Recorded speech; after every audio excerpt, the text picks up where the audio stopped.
thank Chris. Want to congratulate everybody that's receiving an award today, and DVR as a whole. There you go. Make sure y'all stay on your P's and Q's out there. I'm gonna introduce myself. My name's Lou. I grew up in Richmond, North Richmond. I am the man I am today because of DVR. I know you guys have heard this before, but I can't stress enough how that place changed my life around. All right. I'm gonna break. This is the first time I speak to give my story to anybody. So I hope that somebody can relate to it and see the benefit that it has done in my life, and hopefully somebody could gain some courage from it, encouragement or something. I grew up in North Richmond. I was always involved in the dope game, gang banging. By the age of 18, I caught my first murder case. And, most people would be like, all right, that's enough to scare somebody. Well, it did totally the opposite for me. I beat my case. I did 13 months. I get out.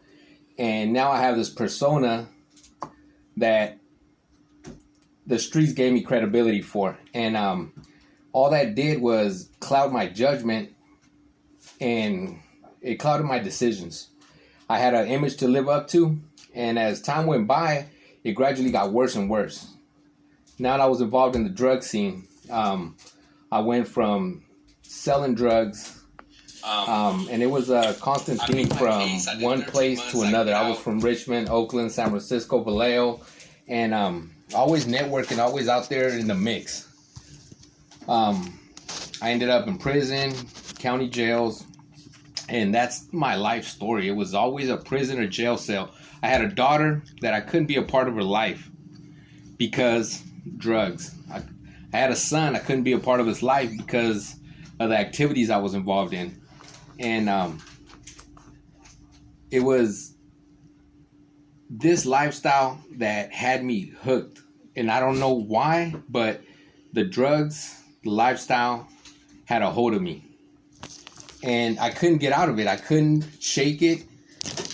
So as time went by, things just gradually started getting worse and worse. Eventually, I ended up meeting my wife. And I was like, okay, this is the woman I'm going to rock with. Well, we ended up getting involved in fraud next. So now we're fucking selling drugs and committing fraud. And so, two things are just, you feel you're unstoppable, and everything was just falling into place, until, we have 2 kids, and we're still in that lifestyle. We're still out there selling drugs, committing fraud. And, but it was like, we could never gain much more. It was always, we got to the point where we were getting a pound of drugs. We're selling this pound of drugs, and we're not making no money off of it. We're just getting enough drugs to be able to get high and then get some more drugs. The hotels, the cars, and everything from fraud was just that. It wasn't everyone.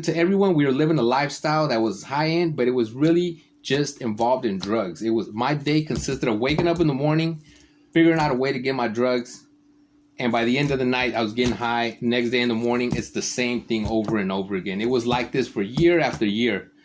And the lifestyle, it committed. I lost a lot of relationships with my family, with my children. I wasn't able to be there for them. A lot of bridges were burnt.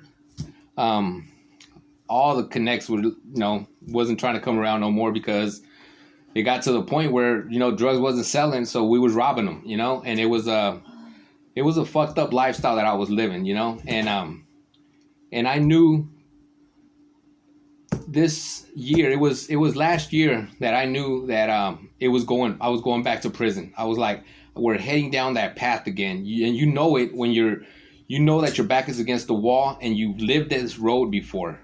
And you're like, fuck, I see it. I have to do something different or else I'm going to end up back in San Quentin. And I remember the event that changed my life. It was, we were in Fairfield, and me and my wife were in the vehicle. We get arrested. There was enough fraud in there to send us away for a long time. I mean, we had ID printers, we had credit card embossers, we had everything that checks, everything that could have sent us away for a long time. The cops ended up beating my ass. The rest went bad. I ended up filing charges against them. They dropped charges for the fraud. I escaped that case by default, by errors that they committed when they arrested me. And so I was like, okay. They ended up releasing me to Coco County. I ended up in Coco County, and I got a bundle on me while I'm in county jail. So I'm thinking, okay, I got to get my head right. But I'm getting high in jail. And I'm like, fuck, right? My problem was that I could not stop using enough to get my head right. I wanted it. I always wanted to get clean, but I just couldn't stop using.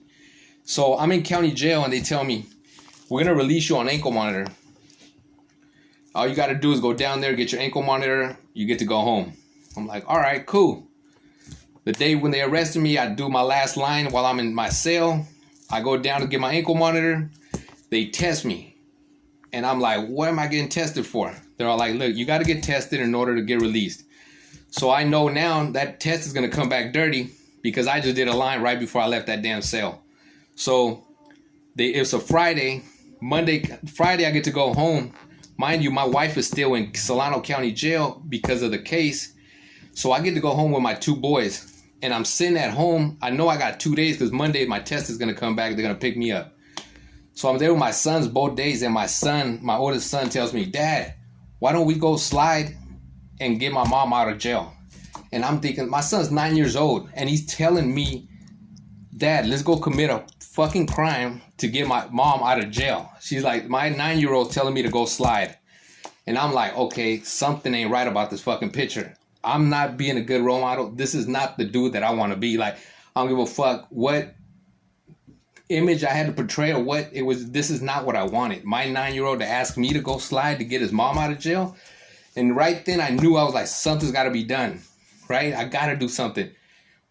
But in that, I'm still getting high. And I'm living a fucked up life because I know I want to change. And this isn't right how I'm living. Monday, sure enough, they show up, they arrest me, take me back to county jail. They put me back in the same fucking cell that I just left. And the dope that I had is still in that same fucking cell. And I'm like, damn, I can't, like, I don't know why, but I still can't shake it, man. I get back and I'm still on drugs, man. Everything's falling apart around me. My girl's in jail, my 2 kids are with my sister. I just got released and I end up back in jail.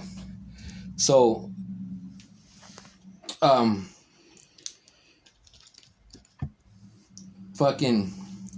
they tell me when I go to court, they're like, look, you get an opportunity, man. They're like, what do you want to do? You're either going to sit in jail for this.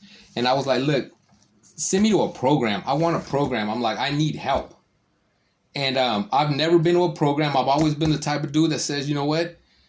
Send me to jail, send me to prison. I don't want a program. This time I'm asking the court, could you please send me to a program? They allow it. 2 days later, I'm at DVR. By the grace of God, you know, I was given that opportunity. February 5th was the last day that I used drugs. And, man, my life has changed tremendously. From that day, February 5th, I sat at that DVR, and I remember the next day I got to use the phone calls. I was right there at bunkhouse. And I called my wife because she's out now, and she's like, what do you want to do? You're going to get out this program in 30 days. We're going to start rocking. And I'm like, no. I'm like, I'm going to give DVR a chance. I'm going to do this program, and I'm going to see what happens. She goes, "This what you're serious about this?" I'm like, "Yeah, I want to rock this out." I start going to the groups. I'm listening to everybody's stories. People are going up there sharing their stories, and I'm like, man, this is what I want. Like, I want a better life for me. I want a better life for my children. I want a better life for my family. But I kept hearing everybody's stories, and it wasn't clicking for me. One day, this guy comes up there to give his story, his testimony, and I look at him, and this guy is talking my language. Like, the shit that he's saying is like shit that I could relate to. And come to see, I'm looking at this dude and I'm like, man, when I was 18 and I called my murder case, the guy in the cell next to me, right, is the guy that's up there at DVR giving his testimony about how he changed his life around. And so I come to him after the meeting and I'm like, hey, you know what? Do you remember me? He's all like, I do. I asked him to be my sponsor. And he rocked with me, man, while I was there at DVR. I get out of DVR. He comes to my house and follows through with the steps, man. He helps me get through the rest of my 12 steps. And, man, this person, man, finding somebody that related to me, somebody that was there to, you know, to give me that extra push that I needed, it made a big difference in my life. From the day that I left DVR, man, my life has changed tremendously, man. Right now, I'm studying. I'm a student at Purdue University. I'm getting my bachelor's degree in psychology of addiction. I'm pursuing my master's after that. I started a clothing line. It's raw and it's like fucked up. And we got a support group on Facebook. We got over 400 people that are following us, and we're able to share that. We're able to help people. I'm in the communities now. We've fed the homeless. We've done like 5 events out there feeding homeless people. We've done charity events. We got people in the city now that are able to help us get people into programs. Like we're being, the police department is able to recognize us. Like I was able to make amends with the police department, and because of Oakley, because I live in Oakley, and I was able to make an amends because of all the chaos I was causing in that little town, you know. And things are just so much better now, man. Like my kids that I wasn't part of their life, like all that, like I'm not gonna say that, you know, after recovery, the houses, the cars, and all that'll come eventually at time for different people. But what did come for me automatically was that all my relationships were amended. That trust that I had lost between my wife, my mom, my sisters, my brothers, my loved ones, all that is back now. Like I could call on somebody and be like, I need a favor, or they could call on me and know that they could depend on me, that I'm going to come through. I could, like, there's been so many like brothers from DVR that were there with me that we've been able to be there for one another as a real friend, like a true friend. Like someone will call and be like, I need to move something. And guess what? You could depend on me being there because of the person that I am today, you know? I had a daughter that I hadn't seen since she was born. And the only time I would see her was Christmas. Because of the man I am today, man, because of my sobriety, just a couple of months ago, her mom allowed her, because right now I'm living in Rosarito Beach right now, so it's far from the bay, and she was able to let my daughter come live with me for a couple of months, and I was able to bring that relationship back. I'm able to call her every day and check on her. I'm able to help her with her schoolwork. Man, my relationship with my children is something amazing, something that was brought back together because of my recovery. And it's not easy. I'm not going to say it's a walk in the park. You know what I mean? But my worst day in recovery is better than my best day in addiction. And life is full of blessings when you do the next right thing, man. I know we hear it over and over in there. And once you're out here, man, you do all those things do matter. Like, there's been situations where I do have to put into practice a little red dog, blue dog, because you bump into situations out here in the real world where you do have to make a choice. You have to make a decision. And if you always guide yourself by what you've learned there or what you've learned out of your 12 steps, you are always going to lean towards doing the right thing. And eventually that choice becomes a lot more easier to make. At first, you do have to think about things, but then eventually it does become a second nature, you know? And if I could give, you know, you guys some advice, I know they talked about crutches there. I don't know if you guys talked about it yet, but I'm going to share a story with you guys. When I first heard about crutches, I was in there sitting down and they told me what crutches were. And I was like, God, man, I got crutches. I was like, I got a fucking a storage container full of crutches right now. I'm at DVR and I know I have a container with a bunch of fucking laptops, embossers, reader writers, fucking checks, identities. And I'm like, That's my crutch. That right there is what I'm going to fall back for the first time that I figured myself to be in a conflict. The first time I start getting stressed out, I'm going to turn to that locker, I'm going to go open it, and I'm going to commit another fraud. So I called my wife and I'm like, babe, I need you to go to the locker. First I asked the office if it was okay for me to donate all my stuff to the ranch and they could dispose of it how they wanted to. So my wife drives up to the ranch with a trunk full of fraud stuff, and I'm like, look, this is my crutch right here, man. This is what was gonna fucking pull me back into the world. And my wife drives up there with my son, my 9-year-old, the one that was telling me to, go slide. And he's sitting there watching as these people are unloading all this stuff from my trunk. And in his eyes, I could see like he's confused, or he's like, it's sinking in that this shit's for real. Like his dad is really trying to change his life. Because I done told him before I was going to change, but he'd never seen it. And now he's sitting in the back seat, and and we unload everything and they leave. I call my wife and she's crying. She's like, your son just told me that what he experienced that moment, he said it felt like he was climbing a wall. He was like, when they rock climb?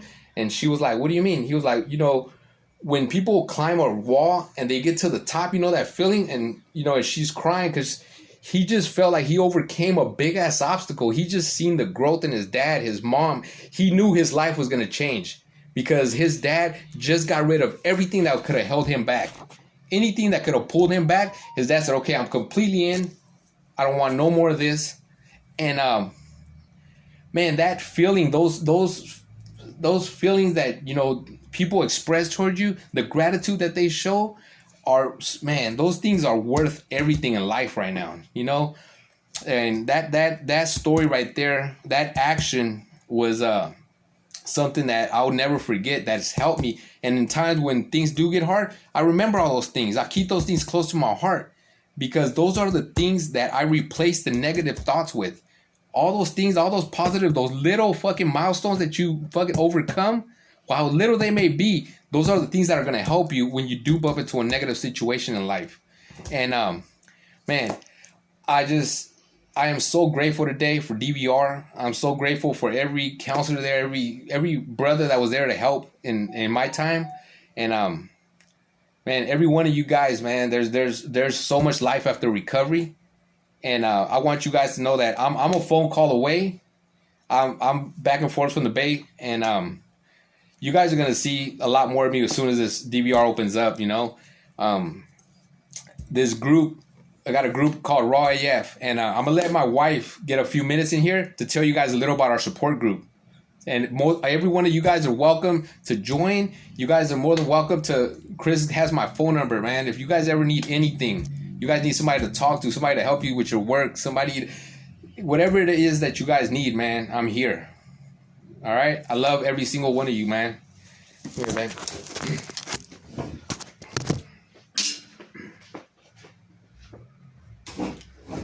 Hi, everybody. First and foremost, congratulate everybody. Whether you were court mandated to be there or you're there, whether you got a reward or you didn't, or the fact that you guys are there, I congratulate you guys. It takes balls to be in there and to work out your fucking demons, and I give it up to you guys. I wanted to let you guys know or kind of explain where Raw comes from. Sorry, I'm nervous. Raw was inspired by the men of DVR.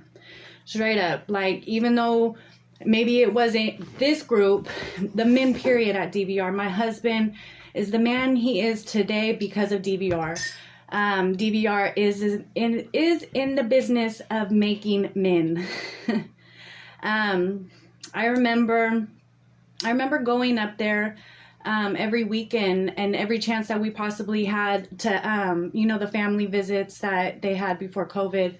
And listening to Dave, listening to Chris, listening to Mike, talking to Wayne, and just the men up there, and everything that, it helped my recovery. It changed me as a woman, and it was inspiring, it restored my family for sure. And I remember the last day Luis was there, they stand around the flagpole, and it was in those very moments that Raw was inspired by.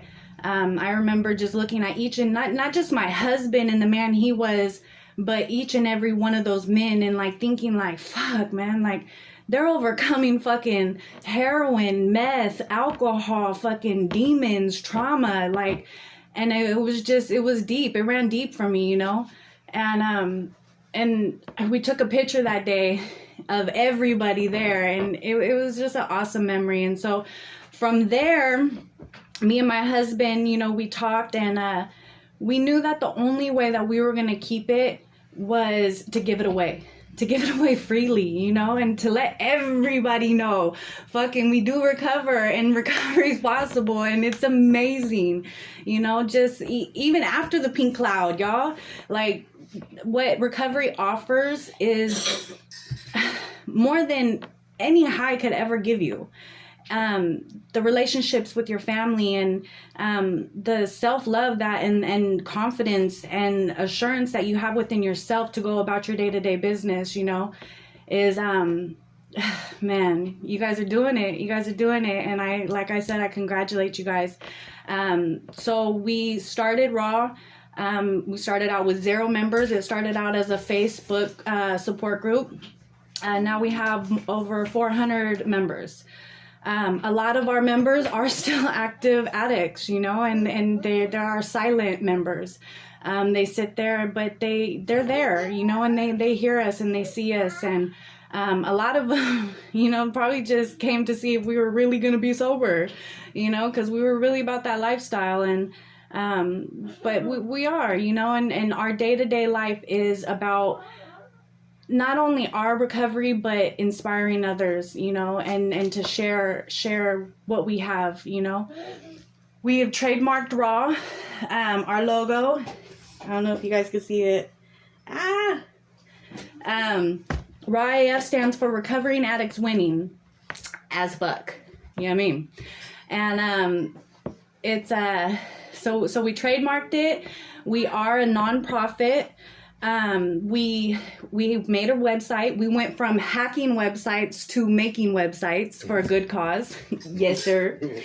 And we took that Trump check and we made the best out of it. Let me just tell you like that. We made the website, and we sell t-shirts. We sell t-shirts, and 100% of those profits go back to a good cause that we got going on. For the first couple months, we were out there feeding the homeless. We were giving blessing bags, good blessing bags out to people, and sharing our recovery with them, and also letting them know that we are there to help them. We've helped several people into programs, and getting them off the streets, getting them showers, and we've made connections along the way with, people who we could call and be like, look, we need somebody to get into a program, and they're right there and they help us, you know. And what else have we done? The shirts. Lou said, yeah, you're gonna be seeing more of us. We don't have client access right now, but we will be up there on the 13th of December. Your guys' closets will be full, and you guys will each have a little something special on Christmas. And that's just us sending love to you guys and letting you guys know that you guys are valued and you guys are meant for greatness.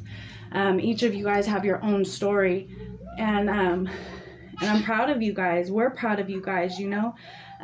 Chris does have Lou's phone number, so you guys could call him anytime. When you guys do get your phones, hit us up. We're on Facebook, we're on IG, we're on TikTok, we're on YouTube, we got our own website, you know, hellorawaf.com. And if you guys need help, if you guys have a spouse, a baby mama, a mom, any kind of female partner that, you know, maybe needs somebody to talk to, I'm here, you know. I'm here. I don't have all the answers, but if I can't help them, I'm gonna find somebody who can. I'm that type of person where, you know, I'm all hands on. So, and I'm so grateful for DVR, grateful for what they did to my family. Like, DVR saved myself, my husband, my kids, and my family in whole. And I can't express it enough how grateful we are. And I know each and every one of you guys has a story to tell, you know, and your story could save somebody else's life. Ultimately, somebody's gonna hear what you have to say, and they're gonna hear their story. They're gonna hear themselves within you, and that's when miracles happen. And that's what it's about. That's what recovery is about: fighting those fucking demons and getting through them and shining and sharing that, you know. But yeah, I think that's about it.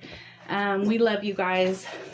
We love you, and 'tis the season, you know, it's the holidays. So you guys keep doing what you're doing. We'll be up there on the 13th, and God bless you guys. Thank you, Chris. Thanks, Chris.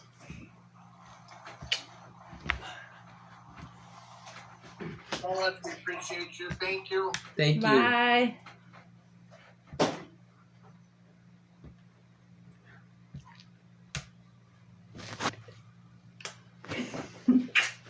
I was hella nervous. Did you hear it in my voice? No, I've seen you playing with your things. Oh.